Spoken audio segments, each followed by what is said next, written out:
Hey, Stephanie Denman from the Denman Homestead, and today I'm canning, but I'm canning meat. And wanted to show you my process and how I do that. I use my pressure canner that you see behind me, the Presto 23 quart capacity pressure canner. And I've got some ground beef that I'm simmering on the stove, and I'm going to turn that into some taco meat. And then I'm going to put it in my jars, and I'm also going to be canning some chicken as well. So I'll show you how I do both beef and chicken and pressure can them so that they are shelf stable for years to come. Okay, so on the stove here, I've got my ground beef, and I'm just going to be adding a little bit of some taco seasoning. I get this in bulk at Costco, so lasts a long time. And some people will raw pack their ground beef in. What that means is they'll just put the ground beef in the mason jars raw and then let the pressure canner cook the beef that way, and that is one way to do it. However, I was always just taught that it's safer to brown the ground beef first because, well, for a couple reasons. One, if you can raw, my mason jars are in the oven right now. They're warming up in here so that it's they don't crack whenever I put them in the water. But anyway, so ground beef, if you can pressure can ground beef without cooking it first, it can congeal into like a blob inside of the jar, and you don't, because of the density, you don't really know, if it's cooked all the way through or if it's holding on to any sort of bacteria in there. So cooking it first is kind of just a fail-safe way to just double check on making sure that you don't have any uncooked spots. But also, there have been instances, not for me, but others, where the fat that cooks in the raw meat in the can, depending on the fat content, can rise to the top of the jar while it's cooking and then spill out over the seal or over the edge, and then that seal, because it's a grease, doesn't have a good solid ring to seal down to because of that fat and that grease and that oil. So cooking and rendering down some of that fat first kind of eliminates that risk of the seal not completely sealing because of the fat that will cook out. Now, you will still have some fat that you want in your ground beef in the jar, and that's normal.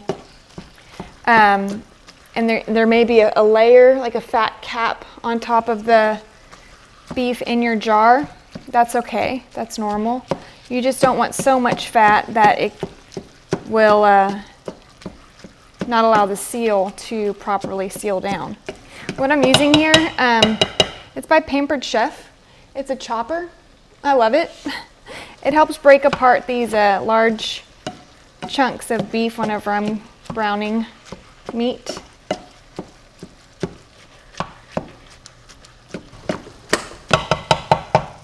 So that is good. Doesn't have to be 100% browned. There can be a little bit of pink because it will continue to cook in the canner. But I wanted to add taco meat to this one. You can do just plain ground beef without having any seasoning if you wanted to have it be more versatile for like soups or whatever you're going to use the ground beef for. But I wanted this specifically to be taco meat, so I can just open it and use it for whatever I want, and it's already flavored for tacos. So that I'm going to set aside, and now I'm going to, I'm going to strain some of this fat off, and then we're going to move on to filling our jars. In my pressure canner, I filled it up to the fill line, and I've got the stove on, so it's starting to heat up. Because I'm doing a kind of a hot pack method where my mason jars will be warm, my food will be warm, my water will be warm. I want to make sure that everything is kind of the same temperature so that we don't have any worries with cracking of the jars when they hit a different temperature water. Okay, so I took my jars out of the oven. They're pretty hot. And I have my ground beef here and my raw chicken. And I'm actually going to do both of these at the exact same time. Now I am going to raw pack this chicken in the jars because it will not congeal and it will just cook in its own juices and it will be fine to cook in that way. But I did brown the ground beef before I'm putting them in my jars. And because I'm going to be topping these off with some water, I'm going to go ahead and just sprinkle a little bit more taco seasoning in with the ground beef because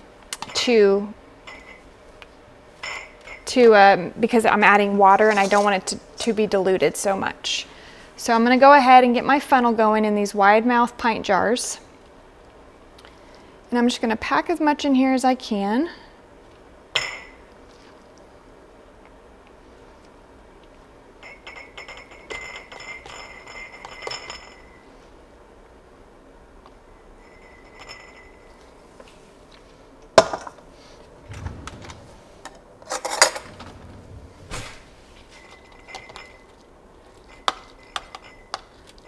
Press this down.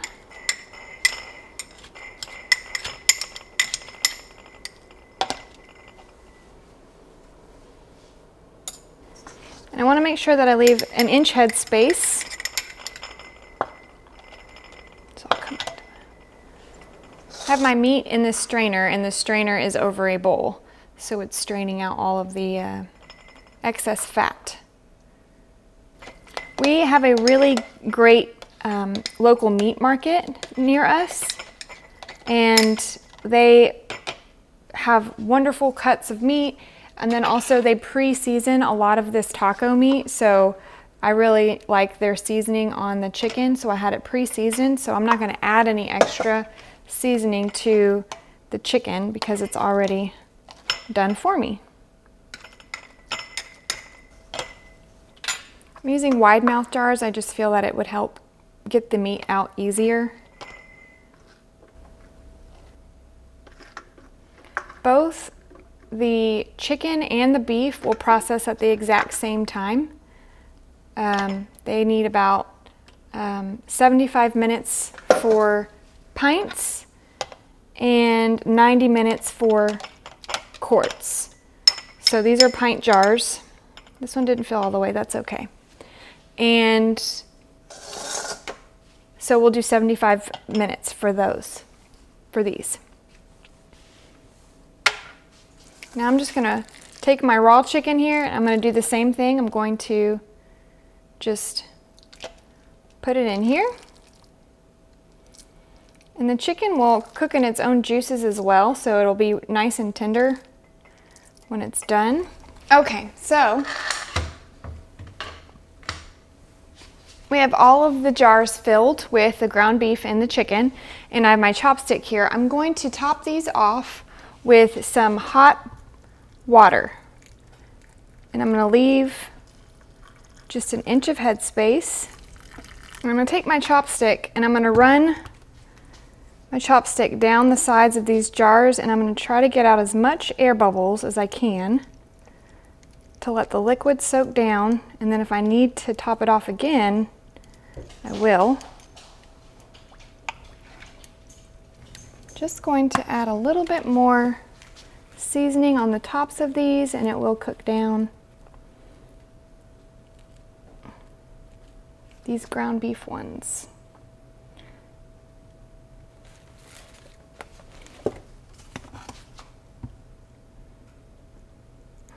And again, I just want to make sure that I get about an inch headspace. I'm going to wipe the lids free of any maybe little fat or seasoning or, ooh, these are hot.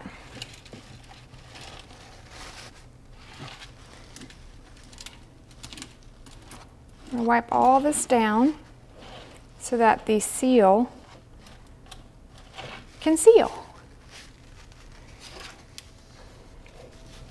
So now what I'm going to do is I'm going to take my wide mouth lids. I'm going to go ahead and put them on. Everything has been sterilized. Everything has been kept clean. And I'm inspecting these before I put them on to make sure that they're not damaged or nicked in any way. I always use brand new seals. This one's a little bit funky, so I'm not going to use it. I don't know if you can see it or not, but it's got these little ridges in this seal. It's like a deformity. So I'm not going to use this lid. This lid does not have any of that, so I'm going to use this lid. We're going to throw this lid away. So I use brand new these lids every time I can, but I will reuse my rings. The lids are what is what seals to your jar for freshness, to ensure that your food stays airtight and that no bacteria can come in. The rings just hold the lids on during processing. These lids and rings are fairly cheap. Let's see, this one's kind of warped. So I want to make sure that they screw on correctly. And I just feel, my personal preference, that they are so inexpensive that I would rather not risk it. Also too, I hand out a bunch of my food that I cook. It'd be one thing if it was just like, I'm gonna reuse a lid that maybe, you know, looks perfectly normal, perfectly fine, perfectly safe, and I'm just gonna eat it myself and risk it. But if I'm feeding others, I would hate to be the reason for like a 10-cent lid that someone gets sick. So I use new lids and I reuse my rings. Okay, now it's time for the water bath. Okay, so it is time to add the jars to the canner. The water is fairly warm because I've had it on low heat. It's not to a boil, but I want everything to be warm. Oh, these are hot. Ooh, hot, hot, hot. Just use these. So I just browned the beef. The beef jars are a little bit more warm. Now I may need to add another layer. So I'm not going to have room for all of them, so I'm going to put another layer down and then we're going to stack these. I'll show you what I mean. So I've got my 6 jars at the bottom here, and I could put one in the middle, but I have 2 jars left. So instead of cramming them all in, I'm going to just put this extra flat piece that I have here. I'm going to put it down, and then I'm going to just stack these on top of one another. And because we're not water canning, we're pressure canning, they don't have to be submerged in water, and we can just stack these like this, and we can put the lid on.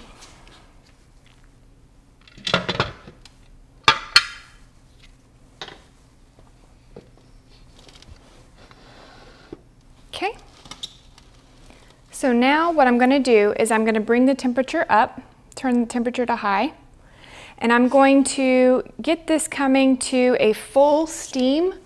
And once this starts to steam fully, I'm going to set the timer for 10 minutes and I'm going to let this pot come to pressure for 10 minutes. And then once it's been steaming for 10 minutes and building pressure, I'm going to put my weight or my jiggler on top of the steam spout, and I'm going to let it come to 10 pounds of pressure, 10 psi on my pressure gauge. Now, once it comes to 10 pounds pressure, I'm going to set my timer for 75 minutes. Because again, we're doing pint jars, and pint jars with meat is 75 minutes at 10 pounds of pressure. Quart jars, 90 minutes. So, going to let this build to pressure, and then I'll come back and show you when I put my jiggler on. A couple things I forgot to mention. If you are on well water, or if you have hard water like we do, because we are on a well, I add a little bit, like a 1/4 cup of vinegar to my pot of water at the bottom, and it helps the minerals and cloudiness of the jars that you can tend to get whenever you can with hard water. It eliminates that, so you're not going to have buildup of minerals in your canner, and you won't have mineral buildup on your jars where it makes it a little cloudy and almost like a dust. So that helps with that. Second thing, if you were using the hot pack method and your jars had cooled too much and you feel like they were cool to the touch, for instance, I was raw packing my chicken, and the chicken came from the refrigerator, so if your cool chicken cools down your jars too much, you can set your oven to a low temperature like 180, 200 degrees and put them on a cookie sheet and stick them in the oven for a couple minutes, and then just touch them every once in a while and see if they're warm to the touch. It's not going to cook your chicken sitting in the oven for a couple minutes, just rewarming your jars. If it makes you feel more comfortable that way, knowing that your jars are not going to crack while they're in the pressure canner because they cooled too much, it's perfectly fine to warm them up that way. That's what I did. I actually had my oven going at 200, and it took about 8 minutes to get them warm again, warm enough to the touch where I felt like they weren't going to crack in the pressure canner. So don't be afraid to do that if you feel that you've cooled your jars too much for the hot pack method. Here's an example of what the steady steam looks like. And my timer is going. Okay, it's been 10 minutes. The timer just went off, so I'm going to add my weight. And then we're going to wait for the pressure to build. And I'm going to want my pressure to be about 10 pounds. And once it reaches 10 pounds, I'm going to reduce the heat, and your stove is going to be different than anyone else's. So your heat gauge, your heat dials, you're going to have to figure it out. But I'm going to turn my heat down to keep it at a steady 10 pounds of pressure. For me, it's about between the low and the medium, a low-medium heat, and that will keep my dial around 10 pounds. And if you wanted it at a higher pressure, you would keep higher heat on it. So we're just going to keep an eye on it. Right now it's building already, so once it reaches 10, we will turn down the heat and we will set the timer for 75 minutes.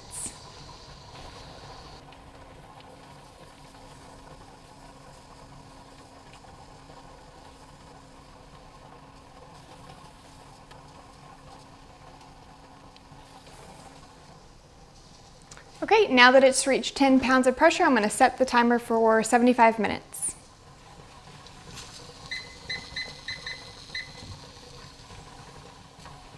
And we'll let it cook. Okay, the timer just went off, and now I've turned the heat off, and I'm going to very carefully move this pot off of this hot burner and just barely slide it because I don't want to rock anything on the inside.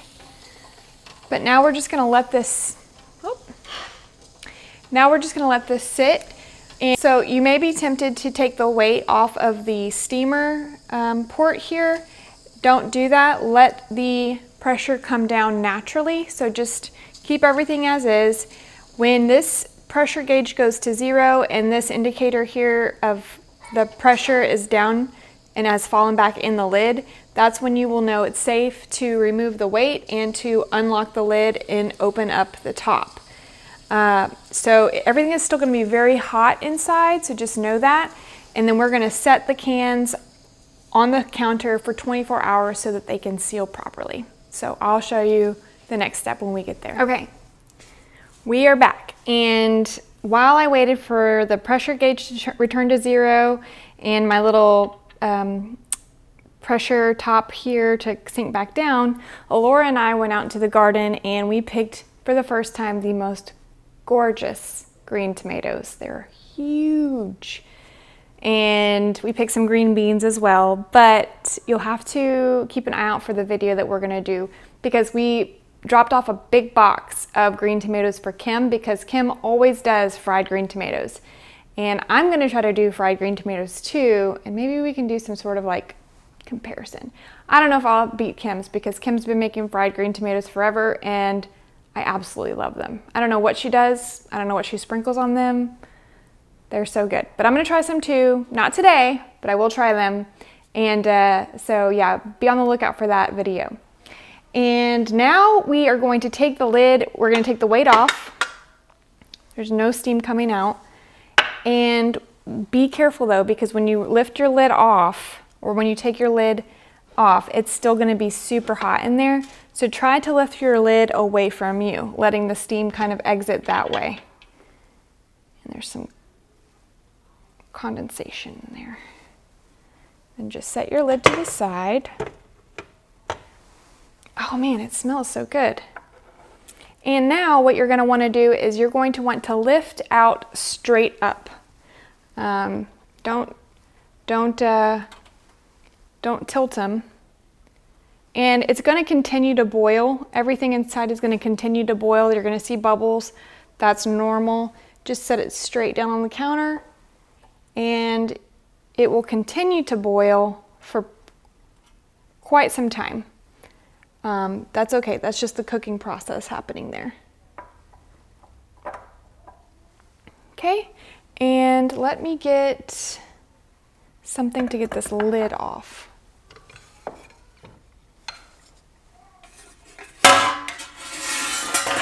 So I don't want to touch it with my hands.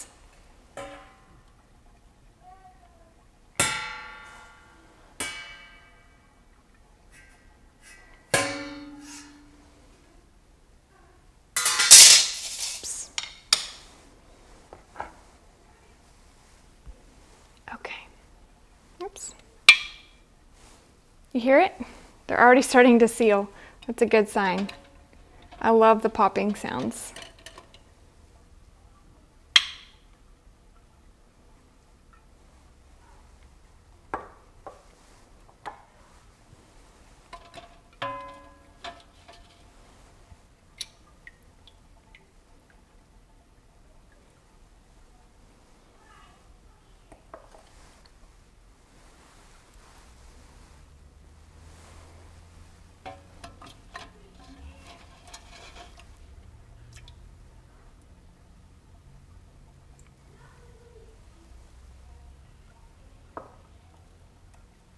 Braided, but just leave them on the counter just like this. They're going to be very, very hot for 24 hours.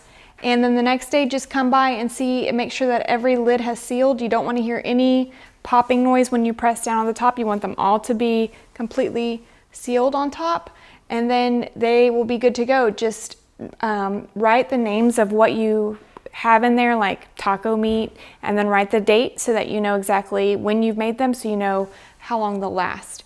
Canned meat, they say, you know, up a year, they're good for a year with their nutrition and their flavor. After a year, it starts to degrade with nutrition and flavor, but they're still edible and good to eat.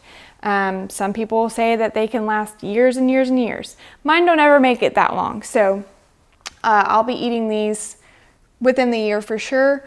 But they're always nice to have if you want to stockpile extra meat. If you find a really good deal at your local grocery store and you just want to put it on the counter or put it up in the counter and you don't want to waste freezer space, canning your meat is a great way, an alternative to store that. So I hope you enjoyed today's video, and we will catch you on the next one.